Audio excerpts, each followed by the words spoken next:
जय हिंद साथियों, मैं रोहित आप सभी का स्वागत करता हूं आपके अपने यूट्यूब चैनल विनवे इंस्टीट्यूट पे। तो दोस्तों, आज की इस क्लास में हम अहमदाबाद विमान क्रैश से संबंधित कुछ प्रमुख जानकारियों पर चर्चा करेंगे जो आगामी सभी एग्ज़ामों के लिए मोस्ट इम्पॉर्टेंट होने वाली हैं। अगर आप सभी को ये वीडियो अच्छी लगे तो लाइक करना और वीडियो को शेयर करना, और जो भी स्टूडेंट इस चैनल पर नए हैं वो चैनल को सब्सक्राइब करना नहीं भूलेंगे। तो दोस्तों, देरी न करते हुए शुरू करते हैं आज की क्लास को। ठीक है, तो देखते हैं कि अहमदाबाद विमान क्रैश ये कब हुआ था। चलो देखते हैं। एयर इंडिया ड्रीम लाइनर विमान दुर्घटना AI 171, ये घटना कब घटित हुई थी? तो 12 जून 2025 को। कब घटित हुई थी? 12 जून 2025 को। सीधे पूछा जाए कि अहमदाबाद विमान क्रैश जो हुआ था ये कब हुआ था, तो 12 जून 2025 में हुआ था। ठीक है, और ये एयर इंडिया की उड़ान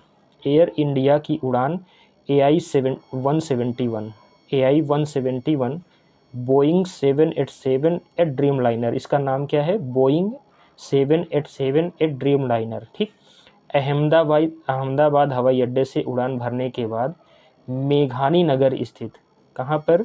मेघानी नगर स्थित रिहायशी इलाके में दुर्घटनाग्रस्त हुई थी। तो कहाँ पर दुर्घटनाग्रस्त हुई थी? तो मेघानी नगर स्थित रिहायशी इलाके में दुर्घटनाग्रस्त हुई थी। और यह विमान कहाँ जा रहा था? तो लंदन गेटविक जा रहा था। तो अहमदाबाद से कहाँ जा रहा था? लंदन गेटविक जा रही थी ना। कहाँ पर? अहमदाबाद से लंदन गेटविक जा रही थी। और महत्वपूर्ण पॉइंट इसमें क्या है कि air India flight AI 171 Boeing 787 dream liner, ये अहमदाबाद से लंदन के लिए 13:38 IST यानी 1:38 पर उड़ान भरी थी, और कुछ ही मिनटों बाद हवाई अड्डे के पास ही बिल्डिंग में क्या हो गई थी? क्रैश हो गई थी। तो ये टाइमिंग याद रखना, कितनी टाइम पर ये क्रैश हुआ था? तो 13:38 पे, यानी 13:38 IST पर ये उड़ान भरी थी और कुछ ही मिनटों में ये क्या हुआ था? क्रैश हो गया था। ठीक है, नेक्स्ट देखते हैं दोस्तों और कौन से इंपॉर्टेंट क्वेश्चन निकल के आ रहे हैं।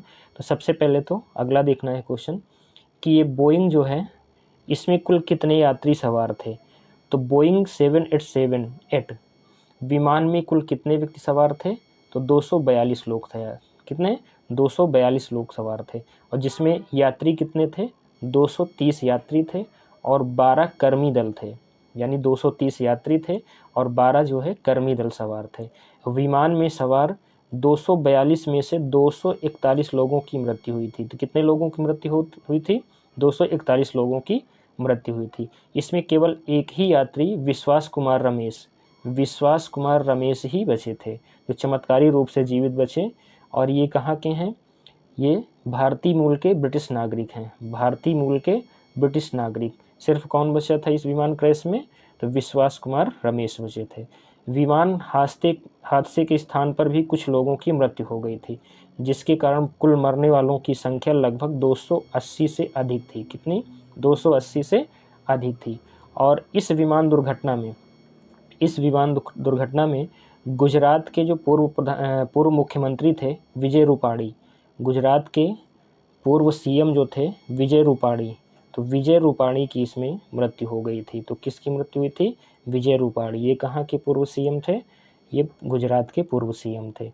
नेक्स्ट देखते हैं अगला क्वेश्चन क्या निकल कर आ रहा है। अगला क्वेश्चन है कि एयर इंडिया द्वारा जारी सूचनाओं के अनुसार यात्रियों में 169 भारतीय थे और 53 ब्रिटिशर्स थे और 7 पुर्तगाली थे और 1 कनाडाई व्यक्ति था। तो पूछा जा सकता है इस विमान में कितने भारतीय थे? तो 169 भारतीय थे, 53 ब्रिटिशर्स थे और 7 पुर्तगाली थे और 1 कनाडाई नागरिक था। ठीक है, ये मोस्ट इम्पॉर्टेंट पॉइंट है, इस पर टिक कर लेना। ठीक है, नेक्स्ट क्वेश्चन है कि एयर इंडिया ड्रीम लाइनर के विनाश के अवशेष अहमदाबाद के किस मेडिकल कॉलेज की इमारत पर गिरे थे? तो ये BG मेडिकल कॉलेज की इमारत पर। कहाँ पर? BG मेडिकल कॉलेज की इमारत पर गिरे थे। तो ये भी इंपॉर्टेंट क्वेश्चन हो जाएगा कि किस मेडिकल कॉलेज पर ये क्या कहते हैं कि अवशेष गिरे थे। ठीक, नेक्स्ट है कि भारत के नागर विमानन महानिदेशालय DGCA ने विमान दुर्घटना अन्वेषण AAIB ने हादसे की विस्तृत जांच शुरू की है। तो किसने जांच शुरू की थी? तो भारत के नागर विमानन महानिदेशालय DGCA एवं विमान दुर्घटना अन्वेषण ब्यूरो AAIB, इनको याद रखना कि जांच किसने शुरू किया था। ठीक है। नेक्स्ट है कि बोइंग 787 ड्रीम लाइनर एक नवीनतम चौड़ी बॉडी वाला द्वि इंजन वाला दीर्घ मार्ग विमान है, जिसे पहली बार वर्ष 2011 में वाणिज्यिक सेवा में शामिल किया गया था। तो कब इसको शामिल किया गया था वाणिज्यिक सेवा में ड्रीम लाइनर को?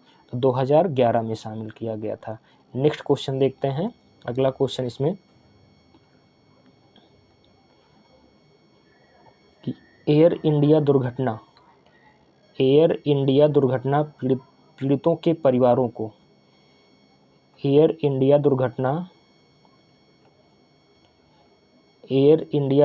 पीड़ितों के परिवारों को 25 लाख रुपए अंतरिम भुगतान करेगी। तो एयर इंडिया जो है दुर्घटना पीड़ितों को कितनी लाख रुपए अग्रिम भुगतान करेगी? तो 25 लाख रुपए, यानी एयर इंडिया कितनी देगी? तो 25 लाख रुपए। ठीक, वहीं अगर कहा जाए कि जो ये क्या कहते हैं कि टाटा सन्स कंपनी है ना, टाटा सन्स कंपनी ने कितना मुआवजा देने की घोषणा की है? तो 1 करोड़ रुपए, है ना। वो 25 लाख तो मिलेगा हो, उसके साथ ही 1 करोड़ रुपए टाटा सन्स के द्वारा दिया जाएगा। नेक्स्ट है सुरक्षा रिकॉर्ड की बात करें तो अपनी शुरुआत से अब तक 787 ड्रीम लाइनर मॉडल का यह पहला अवसर है जब किसी विमान को एक बड़ी घातक दुर्घटना का सामना करना पड़ा। यानी कहने का मतलब 787 ड्रीम लाइनर मॉडल का जितने भी क्या कहते हैं विमान हैं, उनमें से ये पहला विमान हादसा था। ठीक है, ध्यान देंगे इस पर। नेक्स्ट चलते हैं अगले पॉइंट पर। अब कुछ देखते हैं कि इससे पहले भी कुछ हवाई त्रासदियाँ हो चुकी हैं, है ना। भारत की अन्य भीषण हवाई त्रासदियाँ यानी कौन कौन सी हो चुकी हैं। ठीक है, इनके बारे में थोड़ा सा देख लेते हैं कि इससे पहले कौन कौन सी घटनाएं हो चुकी हैं। ठीक है, तो एक घटना थी 1996 में। 1996 में चरखी दादरी मध्य आकाश टक्कर, है ना। चरखी दादरी मध्य और एक आकाश टक्कर है। ये भारत की अब तक की सबसे बड़ी घातक विमान दुर्घटना है, जिसमें 2 विमानों की टक्कर हुई थी। 2 विमान आपस में टकरा गए थे और इसमें कुल कितने व्यक्ति मारे गए थे? 849 व्यक्ति। कितने व्यक्ति मारे गए थे? 849 व्यक्ति मारे गए थे, है ना। तो इसको याद रखना कि चरखी दादरी मध्य आकाश टक्कर, ठीक है, ये कब हुआ था? 1996 में हुआ था। कुल कितने व्यक्ति मारे गए थे? 849 लोग मारे गए थे। नेक्स्ट है, अगली घटना है 1985 में एयर इंडिया बम कांड। 1985 में एयर इंडिया बम कांड। ये विमान कहाँ से आ रहा था? मॉन्ट्रियल लंदन दिल्ली मुंबई, है ना। यानी मॉन्ट्रियल से चला था, लंदन जाता दिल्ली, और दिल्ली से फिर कहाँ आना था? मुंबई। ठीक है, मुंबई। और ये विमान कौन सा था? AI-182। कौन सा था? उड़ान कौन सी थी? AI-182। एक आतंकी बम विस्फोट से अटलांटिक महासागर में, कहाँ पर? ये अटलांटिक महासागर में विस्फोट कर दुर्घटनाग्रस्त हो गई थी। और इसमें कुल कितने व्यक्ति मारे गए थे? 329 व्यक्ति मारे गए थे। तो इसको भी याद रखना कि 1985 एयर इंडिया बम कांड ये कब हुआ था? 1985 में। और ये कहाँ से जा रही थी एयर इंडिया विमान? तो मॉन्ट्रियल, लंदन, दिल्ली और मुंबई, यहाँ के लिए ये जा रही थी। ठीक है, तो कितने व्यक्ति मारे गए थे? 329 व्यक्ति मारे गए थे। नेक्स्ट चलते हैं अगले पॉइंट पर। अगली घटना कौन सी है?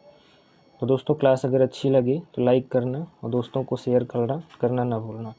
अगला पॉइंट है, अगली घटना कौन सी थी? 1978 एयर इंडिया मुंबई दुर्घटना। 1978 में भी एयर इंडिया मुंबई दुर्घटना हुई थी। ये मुंबई से दुबई जा रहा था विमान। कहाँ जा रहा था? मुंबई से Dubai. Air India flight 855 Boeing 747, इसका नाम क्या था? Air India flight 855 Boeing 747। ये समुद्र में गिर गया था, है ना। समुद्र में गिरने से कितने व्यक्तियों की मौत हुई थी? इसमें 213 व्यक्तियों की मृत्यु हुई थी। कितनी? 213 व्यक्तियों की मृत्यु हुई थी। नेक्स्ट घटना है 2010। 2010 में मंगलुरु विमान दुर्घटना। कौन सी? मंगलुरु विमान दुर्घटना। ये दुबई से मंगलुरु आ रही थी, ठीक है, एयर इंडिया। और ये कौन सी थी? 812 ये लैंडिंग के समय दुर्घटनाग्रस्त हुई थी, है ना, लैंडिंग के समय दुर्घटनाग्रस्त हुई थी और इसमें 158 यात्रियों की मृत्यु हुई थी। कितने यात्रियों को? 158 यात्रियों की मृत्यु हुई थी। तो ये कुछ जो हैं इससे पहले की घटनाएं हैं। और ये अहमदाबाद विमान क्रैश कब हो गया था? तो अभी 25 में हुआ था, ठीक है, इनको याद रखना है, ठीक है। इससे पहले 2010 वाला और इससे पहले 1978 में हुआ था, ठीक है दोस्तों। कुछ इतनी ही जानकारियाँ थी ड्रीम लाइनर विमान दुर्घटना अहमदाबाद वाले से, ठीक है। और इसी को बढ़िया अच्छे से देख लेना 1-2 बार, तो सारे पॉइंट क्लियर हो जाएंगे और ये हर एग्ज़ाम के लिए मोस्ट इम्पॉर्टेंट होगा, ठीक है। तो दोस्तों बस यहीं पर क्लास को ख़त्म करते हैं और वीडियो को शेयर करना, लाइक करना ना भूलना और जो भी बच्चे स्टूडेंट चैनल को सब्सक्राइब नहीं किए हैं वो सब्सक्राइब कर लेंगे, ठीक है। चलिए दोस्तों, फिर जय हिंद। यहीं पर क्लास को ओवर करते हैं। अभी नेक्स्ट क्लास अभी आज ही होने वाली है, जो प्रमुख दिवस हैं और उनकी थीम की, ठीक, प्रमुख दिवस एवं उनकी थीम, मोस्ट इम्पॉर्टेंट क्वेश्चन वो भी होंगे और पेट का करीब एग्ज़ाम भी लगा हुआ है, तो उसमें बहुत ही हेल्पफुल होने वाली हैं ये क्लासें। तो दोस्तों इजाज़त दीजिए, फिर मिलते हैं अगली क्लास में। जय हिंद।